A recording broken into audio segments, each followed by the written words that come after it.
जय हिंद साथियों, क्या चल रहा है बताइए। आज की क्विज के लिए आप लोग रेडी हैं या नहीं रेडी हैं, और कल की क्विज कैसी लगी आपने बताया नहीं है, तो इसी क्विज पर कमेंट करके बता दीजिए कि हमारा यह प्रयास आपको कैसा लग रहा है, अच्छा लग रहा है, ख़राब लग रहा है, जो भी लग रहा है बता दीजिए। इसे कंटिन्यू किया जाना चाहिए, नहीं किया जाना चाहिए।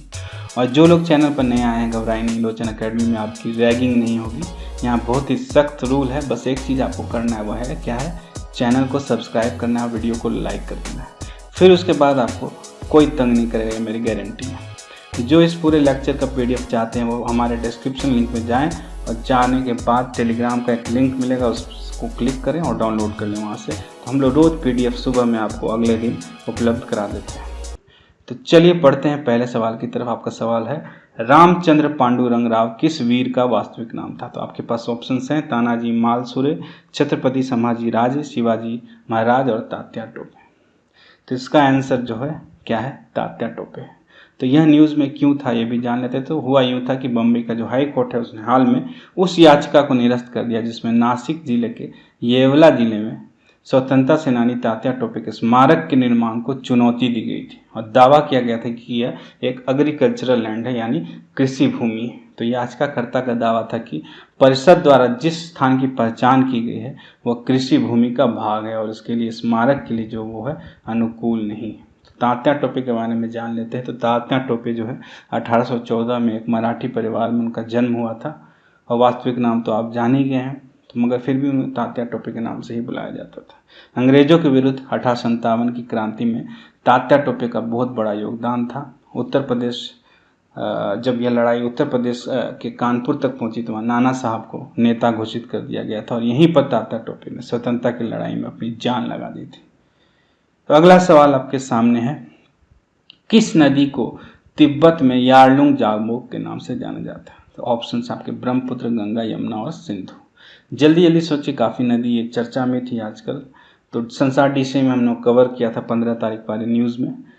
तो इसका आंसर क्या है, ब्रह्मपुत्र। तो चलिए ब्रह्मपुत्र के बारे में थोड़ा सा जान लेते हैं। भारत की ब्रह्मपुत्र जो नदी है तिब्बत में यारलुंग जागमोक के नाम से जानी जाती है। तो ब्रह्मपुत्र नदी तिब्बत की मानसरोवर झील के पूर्व तथा सिंधु एवं सतलज के स्रोतों के काफ़ी नज़दीक से निकलती है। इसकी लंबाई सिंधु से कुछ अधिक है, परंतु इसका अधिकतर जो मार्ग वो भारत से बाहर ही है। तो यह हिमालय के समानांतर पूर्व की ओर बहती है। नामचा बारवा शिखर, याद रखिएगा नाम, नामचा बारवा शिखर, जिसकी ऊंचाई 7,757 मीटर है, उसके पास पहुँच कर ये अंग्रेजी के यू आकार जो यू अक्षर है उसके जैसा मोड़ बनाकर भारत के अरुणाचल प्रदेश में गॉर्ज के माध्यम से प्रवेश करती है। यहाँ इसे किस नाम से जाना जाता है, दिहांग नाम से जाना जाता है। और फिर दिबांग, लोहित, केनुला और दूसरी सहायक नदियाँ इससे मिलकर असम में ब्रह्मपुत्र का निर्माण करती हैं।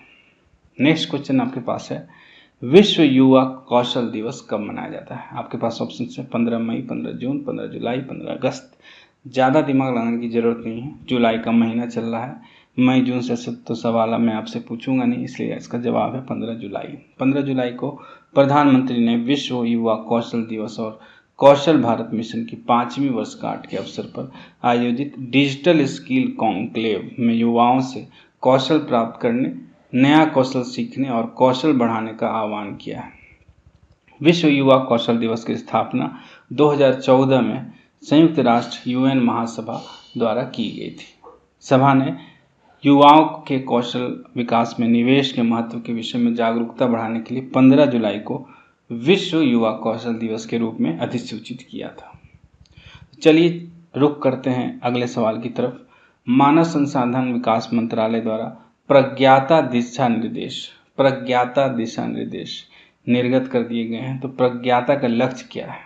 पहला आपका ऑप्शन है रोजगार सृजन करना, युवा कौशल को बढ़ावा देना, दुर्गम क्षेत्रों में इंटरनेट को सुदृढ़ बनाना, डिजिटल शिक्षा को निर्देशित करना। तो इस पे तो कल ही नेहा मैम ने एक वीडियो बनाया था, आपने ये देखा होगा, तो आप फटाक से इसका आंसर दे दोगे। तो इसका आंसर क्या है, डिजिटल शिक्षा को निर्देशित करना। तो इसका एक्सप्लेनेशन देख लेते हैं। तो इसका एक्सप्लेनेशन है, कोविड-19 पैंडेमिक के फलस्वरूप संपूर्ण देश में शिक्षा बुरी तरह से क्या हो गई है, प्रभावित हो गई है। महामारी के प्रभाव को रोकने के लिए पब्लिक गैदरिंग को रोकने हेतु सभी विद्यालयों को क्या कर दिया गया है, बंद कर दिया गया है। तो ऐसे में क्या हो रहा है, ऑनलाइन शिक्षा का प्रयोग बढ़ रहा है। प्रज्ञाता इसी डिजिटल व ऑनलाइन शिक्षा को निर्देशित करने के लिए निर्गत की गई। तो ये प्रज्ञाता जो है वो किससे संबंधित है? डिजिटल शिक्षा को निर्देशित करने से संबंधित है। नेक्स्ट सवाल आपके सामने है। जो दवाई का आप नाम देख रहे हैं, पता नहीं इसका प्रोनाउंसिएशन क्या है, जो भी नाम है आप स्क्रीन पर पढ़ पा रहे हो, तो वो जो है एंटीबॉडी का प्रयोग प्रायः किस बीमारी के उपचार के लिए होता है? ये एक एंटीबॉडी है, तो उसका जो किस बीमारी के लिए, तो आपको 4 बीमारी के नाम जो है ऑप्शन में, कैंसर है, सोराइसिस है, हार्ट डिजीज है, एड्स। तो इस टाइप के क्वेश्चन जो होते हैं उसका जवाब आप जानोगे तो जानोगे, नहीं जानोगे तो नहीं जानोगे। इसका कोई आपके पास ऑप्शन या गेस करने का कोई आपके पास चांस नहीं होता। और इसलिए हमने इस वीडियो की शुरुआत भी की थी कि इसमें कट टू कट सवाल जो होते हैं, जो आप जानते हो तो जानते हो, नहीं जानते हो तो नहीं जानते हो। तो ऐसी प्रकृति वाले सवाल हम लोगों ने सोचा था कि इस वीडियो सीरीज के चलाऊं, ताकि यूपीएससी में 2-3 सवाल इस तरह से आ जाते हैं जिसमें गेस करना बहुत ही कठिन हो जाता है। तो इसका आंसर है सोराइसिस। तो एक चर्म रोग है। तो इसका एक्सप्लेनेशन कुछ इस तरह की, भारतीय औषधि महानियंत्रक DCGI ने प्रायोगिक डाटा के आधार पर सोराइसिस रोग के लिए प्रयोग में आने वाले यह जो दवाई है एंटीबॉडी को कोविड-19 के रोगियों के लिए आपातकालीन प्रयोग हेतु अनुमति प्रदान करती है। तो इसलिए इसका आंसर होगा सोराइसिस। तो नेक्स्ट सवाल आपके समक्ष है।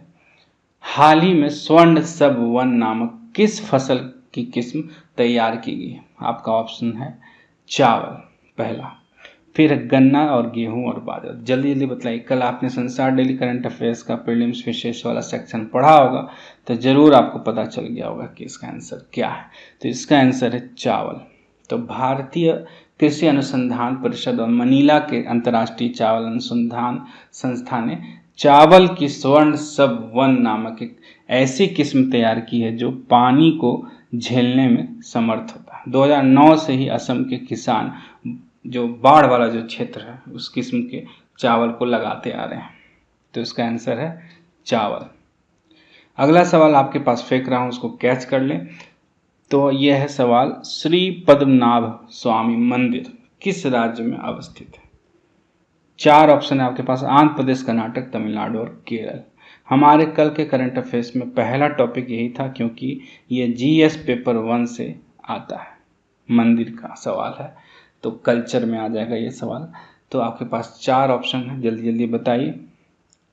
तो इसका आंसर है केरल। तो पद्मनाभ स्वामी मंदिर दक्षिण भारतीय वास्तुकला का जबरदस्त उदाहरण है। इसका निर्माण राजा मार्तंड द्वारा कराया गया था। मंदिर के निर्माण में द्रविड़ एवं केरल शैली का मिला जुला प्रयोग आपको देख सकते हैं वहाँ पर। इस मंदिर का जो है गोपुरम द्रविड़ शैली में बना हुआ है और गोपुरम को कलाकृतियों से सुसज्जित किया गया। तो अगला सवाल आपको फेंक रहा हूँ, उसको कैच कर लीजिए फिर से। वह है, समाधान से विकास योजना की शुरुआत किस राज्य ने की है? 4 ऑप्शन आपके पास, पंजाब, बिहार, ओडिशा, हरियाणा। तो आपके पास 4 सेकंड का वक्त है, जवाब सोच के रखिए। तो इसका आंसर क्या है? हरियाणा। तो बाह्य विकास प्रभार जो EDC कहलाता है, एक्सटर्नल डेवलपमेंट चार्जेस, तथा अवसंरचना विकास प्रभार इंफ्रास्ट्रक्चर डेवलपमेंट चार्जेस IDC के बहुत दिनों से लंबित बकाये की वसूली के लिए हरियाणा सरकार ने एक कालिक निष्पादन योजना बनाई है, जिसे समाधान से विकास नाम दिया गया है। तो यह योजना जो है केंद्र सरकार की एक योजना है, आपको याद होगा, विवाद से विश्वास। तो वो भी उसी तरह का बताया जा रहा है। तो बकाये से वसूली से संबंधित है, इसको याद रखना आप लोग। अगला सवाल है, राष्ट्रीय मत्स्य कृषक दिवस कब मनाया जाता है? 10 मई, 10 जून, 10 जुलाई, 10 अगस्त। फिर से आप चालाकी करोगे कि जुलाई का महीना भाई, तो जुलाई का ही पूछेगा कुछ ना कुछ, पर नहीं, इस बार आपको मैंने धोखा दे दिया। ऐसा कुछ नहीं, सोचिए इसका आंसर क्या होगा। खैर, इसका आंसर है 10 जुलाई। तो नेक्स्ट टाइम आप मंथ बदल दूंगा इस बार, तो क्योंकि मेरा कोई भरोसा नहीं है, तो मैं इसको, तो इसका आंसर क्या हो गया? 10 जुलाई को मनाया जाता है। प्रत्येक वर्ष की भांति इस वर्ष भी 10 जुलाई को राष्ट्रीय मत्स्य कृषक दिवस मनाया गया। तो अगले और आखिरी सवाल की ओर बढ़ते हैं कि करण 4 किस फसल की नई किस्म है? गेहूं, चावल, बाजरा, गन्ना। ये तो मैंने हर जगह आपसे पूछा था, इंस्टा पे भी पूछा था, यूट्यूब कम्युनिटी पर भी मैंने डाल दिया था और टेलीग्राम पर भी पूछा था, जिसमें आपने बड़े धूमधाम से गलत आंसर टिक किए थे। तो इसका आंसर क्या है? गन्ना। तो यह एक उच्च उपजशील और उच्च शर्करा मात्रा वाला गन्ना का किस्म है। तो चलिए ख़त्म करता हूँ आज की इस डेली कैप्सूल सीरीज़ को। वीडियो को लाइक करें और वीडियो कैसा लगा ज़रूर बताएं, और अपने फ्रेंड्स के साथ वीडियो को ज़्यादा से ज़्यादा शेयर करें ताकि आप उनसे पूछ सके कि उनका स्कोर आपसे ज़्यादा रहा या कम रहा। और अच्छी चीज़ें शेयर करोगे तो नॉलेज वाली चीज़ें तो लोग भी समझेंगे कि भाई आप तो बड़ा सही बंदे हो, सही चीज़ें शेयर करते हो। ठीक है, तो चलिए मिलता हूँ कल। जय हिंद, जय भारत।